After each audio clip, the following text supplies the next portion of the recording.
बिस्मिल्लाहिर्रहमानिर्रहीम। नाज़रीन मोहतरम, आप देख रहे हैं यूट्यूब चैनल सदाकत एट लॉ। मेरा नाम मिर्ज़ा सदाकत अली है। मैं advocate supreme court of Pakistan हूँ और मैं अपने चैनल पर ट्यून इन होने पर आपको खुशामदीद कहता हूँ। प्रोग्राम शुरू करने से पहले आपसे हस्बे रवायत रिक्वेस्ट है कि आप मेरे चैनल को लाइक कीजिए, सब्सक्राइब कीजिए और आगे भी शेयर कीजिए ताकि जो मालूमाती वीडियो मैं आपके लिए बनाता हूँ उसका फ़ायदा दूसरे लोगों को भी पहुँचता रहे। तो टाइम वेस्ट किए बगैर आगे बढ़ते हैं और अपना प्रोग्राम शुरू करते हैं। आज का हमारा प्रोग्राम है करप्शन एंड डेथ पेनल्टी। आप सोचते होंगे कि पाकिस्तान में तो डेथ पेनल्टी नहीं है करप्शन, और करप्शन पाकिस्तान में उरूज पर है। दुनिया में चंद एक ममालिक का में पाकिस्तान का नाम शुरू के चंद मुल्कों में आता है जिनमें करप्शन की इंतहा है। मुझे ये बात करते हुए शर्म भी आ रही है और मेरा दिल खून के आंसू रो रहा है जब मैं ये देखता हूँ कि हमारी सोसाइटी और हमारे मुल्क में, और ख़ास तौर पर हमारे मुल्क के जो अशराफिया हैं, हमारे मुल्क के जो साहिब इक़्तिदार लोग हैं, जो पर्सनैलिटीज़ जो हैं वो सरकारी ओहदों पर फायज़ हैं, सिफारिश से फायज़ हुए, रिश्वत देकर फायज़ हुए या मेरिट पे फायज़ हुए, उसमें कोई इक्का दुक्का छोड़ के 100% करप्शन नहीं है, लेकिन कोई इक्का दुक्का बहुत मामूली से लोग हैं, उनको कहते हैं ये सिर फिरे लोग हैं, ये इनको मौका मिला है, इनको ओहदा मिला है, चांस मिला है, ये करप्शन नहीं करते। बाकी पूरी कौम करप्शन में डूबी हुई है और इस कदर करप्शन है।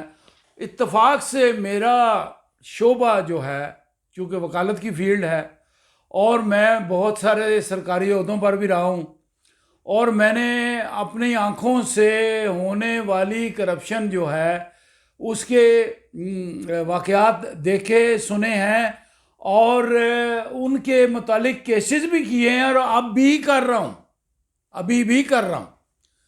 तो आप बैंकों को देख लें, आप मिनिस्ट्रियों को देख लें, आप पीआईए को देख लें, आप स्टील मिल को देख लें, आप रेवेन्यू डिपार्टमेंट, पुलिस डिपार्टमेंट, इन्होंने तो हद से गुजर गए हैं।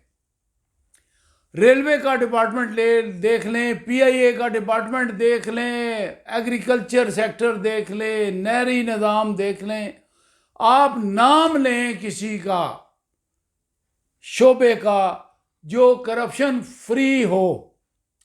सो मच सो जुल्म की बात और क़यामत का मंजर ये है कि करप्शन को इरेडिकेट करने के लिए जो महकमे बनाए गए हैं, मतलब शुरू में एक महकमा बनाया गया, जब पाकिस्तान बना तो सबसे पहले जो कानून करप्शन का बना उसको कहते हैं प्रिवेंशन ऑफ करप्शन एक्ट 1947।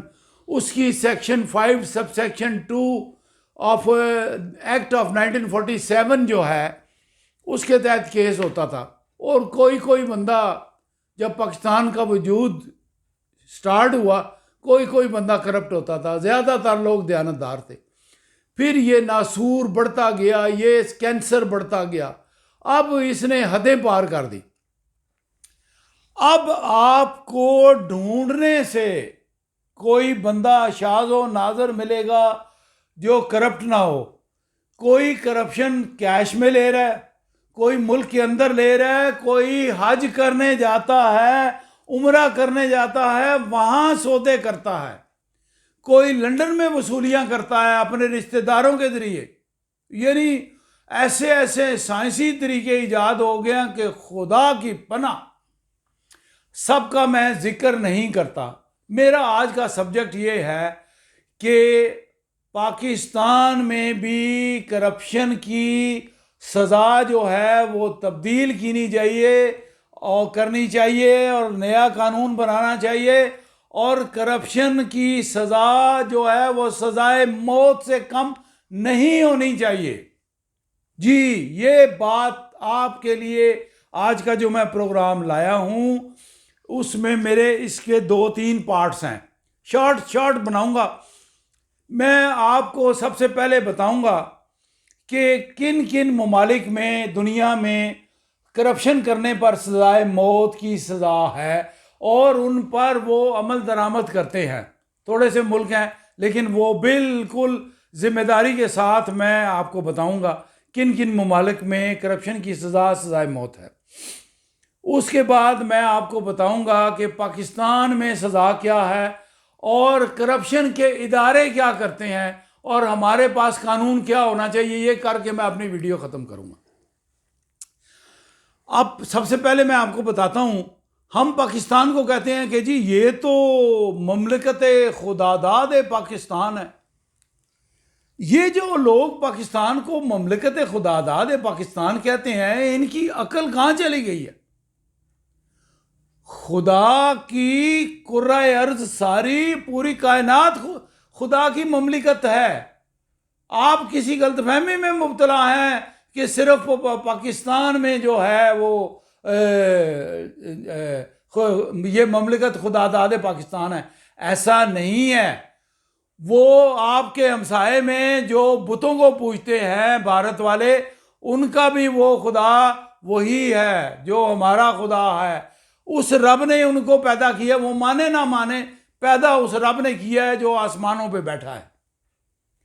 जो बुद्धा को पूजने वाले जापान वाले हैं, जो भूटान वाले हैं, जो इंडोनेशिया वाले हैं, जो बाकी बुद्धिस्ट लोग हैं जो बुतों को पूजते हैं, उनका भी खुदा जो है उनको बनाने वाला वही रब है। उसने कुरान में कह दिया ये सारी मखलूक मेरा कुंबा है। अच्छा, तो पाकिस्तान में क्या बात है कि ये ममलिकत खुदादाद पाकिस्तान है और खुदा इसकी हिफाजत करेगी? भाई आप मिसकंसेप्शन में इन्वॉल्व हैं। आपको खुदा ने आज़ादी दे दी है और खुदा ने आपको अपना नायब बना के भेजा है और खुदा ने इंतज़ाम व इंसराम जो है आपके हाथ में दिया है और आपको इख्तियारात दिया है। आप खिलाफत का निज़ाम कायम करें, इस्लामी निज़ाम कायम करें, अंग्रेज़ी निज़ाम कायम करें, या इस्लामी जमहूरी निज़ाम कायम करें, या वेस्टर्न डेमोक्रेसी करें, या प्रेसिडेंशियल फॉर्म ऑफ गवर्नमेंट करें, ये निज़ाम इंसानों ने ही जो है वो हुकूमत का चलाना है। ये मिसकंसेप्शन दूर कर दे कि एक पाकिस्तान ही जो है वो ममलिकत खुदादाद पाकिस्तान है और खुदा इसकी हिफाजत करेगा। सोचने की बात तो यह है, हमारी फिर ड्यूटी क्या रह गई? अगर खुदा ने ही सारा कुछ करना है, पाकिस्तान के लिए खुदा ने सब कुछ करना है, और बाकी जो सिंगापुर करप्शन फ्री सोसाइटी है, दुबई में 0% करप्शन है, जापान में 0% करप्शन है, और यूरोपीय ममालिक कई ऐसे हैं जहाँ करप्शन नाम की नहीं। यानी आप अंदाज़ा करें कि न्यूजीलैंड, जिसकी वज़ीर आज़म ने चंद माह पहले इस बात पे इस्तीफ़ा दे दिया था कि भाई मैं महंगाई पे कंट्रोल नहीं कर सकी, मेरा इस्तीफ़ा ले, मैं माफ़ी चाहती हूँ, मैं महंगाई पे कंट्रोल नहीं कर सकी, खुद ब खुद वॉलंटरली वो दस्तबरदार होगी। वरना पाकिस्तान होता तो वो चिमटे रहते, लड़ाइयाँ करते। न्यूजीलैंड की बात आपको सुनाना चाह रहा था कि वहाँ भी 0% क्राइम है, 0% करप्शन है। अब आ जाएं पाकिस्तान की तरफ। पाकिस्तान में हालात बेहतर होने की बजाय रोज़ बरोज़ बढ़ रहे हैं। आपकी अदलिया, आपके पॉलिटिशियंस, आपकी इस्टेब्लिशमेंट, आपकी फ़ौज और आपकी ब्यूरोक्रेसी और आपकी कानून का शोबा और आपकी पुलिस, आपके अस्पताल, आपके डॉक्टर, सबके सब करप्ट हैं। कोई डॉक्टर जो है वो दवाइयों के वो नुस्खे लिख रहा है और फार्मास्यूटिकल कंपनी का बिजनेस चला रहा है और तोहफे में गाड़ियां ले रहा है, ये भी करप्शन है। और कोई मुकदमात के फैसले जो हैं पैसे लेके कर रहा है या सिफारिश लेके कर रहा है या पैसों के बदल में मोटर गाड़ियां या सोने के सेट और हार ले रहा है, वो भी करप्शन है। आपने डॉलर या रुपये में पैसे रिश्वत नहीं ली, आपने उसमें ली क्या कहते हैं सोने के सेट ले ली अपनी बेटी की शादी पे। तो जज का क्या काम है? मैं नाम नहीं लेना चाहता, मेरा काम ब्लैकमेलिंग नहीं है, लेकिन मुझे उन जज साहिबान का, हाई कोर्ट सुप्रीम कोर्ट के जज साहिबान का नाम मालूम है जिनकी बच्चियों की शादी पे, बेटों की शादी पे सोने के सेट दिए गए थे, बिल्कुल मौजूद है। वो जिंदा हयात हैं, रिटायर हो चुके हैं, जिंदा हयात हैं। तो ये करप्शन है ना। इसकी जज जब मनसब पर होता है तो अपनी बच्चे की शादी करता है, तो उसका क्या काम है कि वो कीमती हीरे जवाहरात और उसके सेट जो है वो ले ले। और ये करप्शन नहीं है तोशा खाना से दुनिया की नायाब तरीन घड़ी निकलवा के और दुबई में जाके बेच दी। ये करप्शन नहीं है कि नवाज शरीफ ने तोशा खाना से मर्सिडीज मेबैक गाड़ियां जो हैं वो ले ली, क्योंकि गाड़ियां तो तोशा खाना के कानून के मुताबिक कोई ले नहीं सकता। और जिन सियासतदानों के नाम ले ब्रीफ केसों से, नोटों से भरे हुए ब्रीफ केस वो लेते हैं, तो वो करप्शन है। तो बात कर रहे थे करप्शन की, किसी शख्सियत को टारगेट करना मकसूद नहीं है, हम सिस्टम की बात कर रहे हैं। अब मैं आपको बताऊं कि दुनिया के किन किन ममालिक में करप्शन की सजाए मौत है। पहले नंबर पर चाइना में करप्शन की सज़ा, रिश्वत सतानी की सज़ा जो है, दुनिया में चाइना लीडिंग कंट्री है जहां सजाए मौत है।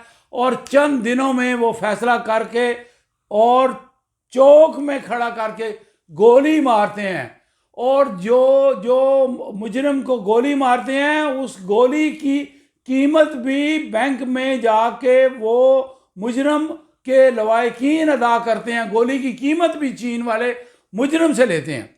उसके बाद दूसरा मुल्क है क्यूबा, वहाँ भी करप्शन जो है वो छोटी हो करप्शन या बड़ी हो उसकी सजाए मौत है। इंडोनेशिया में भी करप्शन की सज़ा जो है सजाए मौत है, और वहाँ थोड़ा सा मुख्तलिफ है कि नेशनल इकॉनमी यानी कौमी मईशत को या कौमी किसी मामले को करप्शन की नज़र करना, उसमें करप्शन करना सजाए मौत है। ईरान में 80%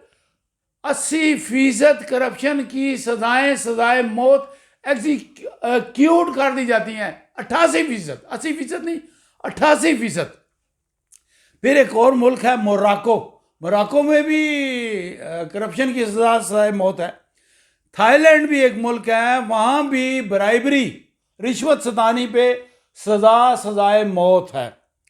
फिर एक और मुल्क है जिसका नाम है वियतनाम। ये बड़े छोटे छोटे से मुल्क हैं, बड़े बड़े पसमानदा मुल्क थे, इन्होंने बड़ी तरक्की की है, करप्शन को जड़ से उखाड़ दिया, सजाए मौत है। कोई लिहाज, कोई सिफारिश, कोई कुछ नहीं। जिस तरह पाकिस्तान में गदर अजीम मचा हुआ है, कुछ नहीं लिहाज करते, वो एग्जीक्यूट कर देते हैं, सजाए मौत सुना देते हैं।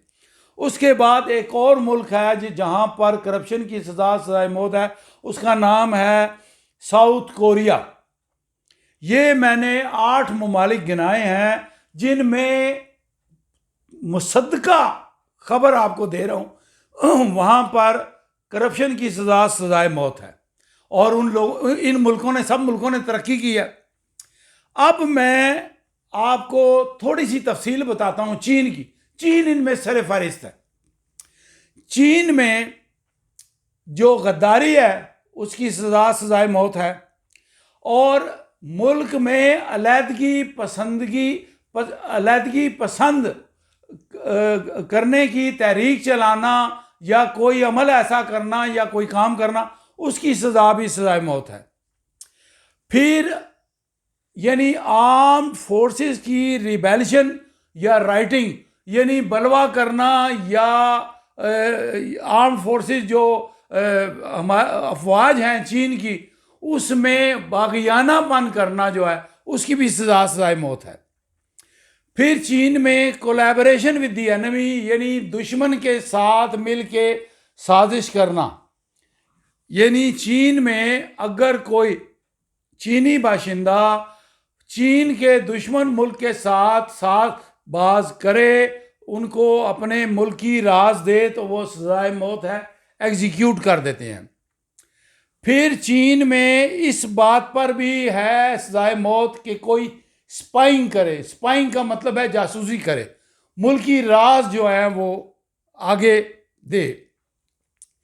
फिर स्टेट सीक्रेट्स, यानी चीन में हुकूमत के या रियासत के जो खुफिया इतलात हैं, वो किसी को अगर आगे पास ऑन की जाए तो उसकी सज़ा भी सज़ाए मौत है। और इसके अलावा आखिरी बात मैं चीन की बताऊं कि वहाँ पर इस बात की भी सज़ाए मौत है कि आप एनिमी कंट्री को किसी लिहाज से सपोर्ट करें, आपके खिलाफ ये इल्ज़ाम लग जाए और दिनों में उसका ट्रायल होता है। ये नहीं होता 20-20 साल सुप्रीम कोर्ट में अपीलें नहीं निकलती, 10-10 साल हाई कोर्ट में अपीलें नहीं निकलती और वो मर जाता है केस, वो खूह खाते पड़ जाता है केस। ऐसे नहीं होता, फटाफट करके एग्जीक्यूट करके बंदे को सजाए मौत सुना देते हैं। अब ये सजाए मौत की सज़ा इतनी खौफनाक सज़ा है कि ये मुजरमों के लिए एक बहुत खौफनाक काम है, एक बहुत खौफनाक कानून है। इस कानून से डरते हुए लोग जो हैं वहाँ पर करप्शन नहीं करते। कोई इक्का दुक्का वाक़यात हो जाएं तो उसके बारे में मैं कुछ नहीं कह सकता, लेकिन पाकिस्तान वाले हालात नहीं हैं। तो पाकिस्तान में करप्शन क्यों बढ़ रही है? पाकिस्तान में करप्शन इसलिए बढ़ रही है कि पहली बात, 2-3 बातें करके अपना प्रोग्राम ख़त्म करूँगा। पहली बात, जिन्होंने करप्शन करने पर या रिश्वत सतानी पर या इस तरीके के काम करने पर कानून बनाना है सजाए मौत, सबसे बड़े करप्ट वो हैं, ये नहीं हमारे पॉलिटिशियन। वो कानून ही नहीं बनाते कि करप्शन की सजा सजाए मौत बना दी जाए। वो कहते हैं कानून हमने बनाना है, हम क्यों सजाए मौत। अगर सजाए मौत अनाउंस करेंगे तो सबसे पहले हमारे गले में फंदा पड़ेगा, क्योंकि वो लेजिस्लेटिव असेंबली, कानून साज असेंबली के वो लोग हैं बैठे हुए, जो लोग कानून बनाने वाले हैं, तो वो अपने खिलाफ कानून क्यों बनाएंगे? एक बात। दूसरी बात ये है कि जब करप्शन हो जाती है, लोग करप्शन करते हैं, तो जो एंटी करप्शन के इदारे हैं, जो FIA के इदारे हैं, जो नैब के लोग हैं, नैब के अफसरान हैं, वो करप्शन वालों के साथ करप्शन में वो रोकने की बजाय खुद मुलविस हो जाते हैं। वो उनसे माल खाते हैं कि भाई तुमने 50 करोड़ लूटा है तो 2 करोड़ मुझे भी दो। वो अपनी जेबें गर्म करते हैं। तो करप्शन का कला कमा कैसे होगा? करप्शन ख़त्म कैसे होगी? ये कानून जो है इसलिए नहीं है कि ये सारे इदारे जो हैं मुल्ज़मों के साथ मिल जाते हैं और शहादत में बड़े बड़े लूप होल छोड़ देते हैं। बड़ी कमज़ोर शहादत जो है वो बनाई जाती है, उससे मुल्ज़म जो है अदालतों में सज़ा नहीं हो पाते और वो बरी हो जाते हैं। तो पाकिस्तान में ये कानून बनाना चाहिए अगर इस मुल्क को बचाना मकसूद है, इस मुल्क में से करप्शन का कला कमा मकसूद है और इस मुल्क में सफाई सुथराई करनी है, तो ये कानून बनाना होगा कि छोटी हो करप्शन या बड़ी करप्शन हो, सजाए मौत हो और उस पर अमल दरामद होना चाहिए। वो जज हो, पॉलिटिशियन हो, फौजी अफसर हो, कहीं हो, ब्यूरोक्रेसी हो, वकील हो, कुछ हो, करप्शन करेगा उसकी सज़ा सजाए मौत पाकिस्तान में होनी चाहिए। जब ये कानून बनेगा तो इसमें काफ़ी हद तक कमी वाक़ई होगी। लोगों में डर खौफ ही नहीं रहा, उनको ये पता है हम इदारों को मज़ीद वो कमाई जो की है रिश्वत के पैसों से, जो हमने कमाई की है वही पैसा हम ऊपर लगा के बच जाएंगे। तो ये है सारी बात कि करप्शन ख़त्म क्यों नहीं हो रही। करप्शन ख़त्म करने के लिए सज़ाए मौत का कानून होना चाहिए, मेरी रिकमेंडेशन ये है। इसके साथ ही मैं आपसे इजाज़त लेता हूँ। अल्लाह आपका हामी व नासिर हो। अल्लाह मेरे पाकिस्तान पर रहम करे और पाकिस्तान को सलामत रखे। अस्सलामु अलैकुम व रहमतुल्लाह।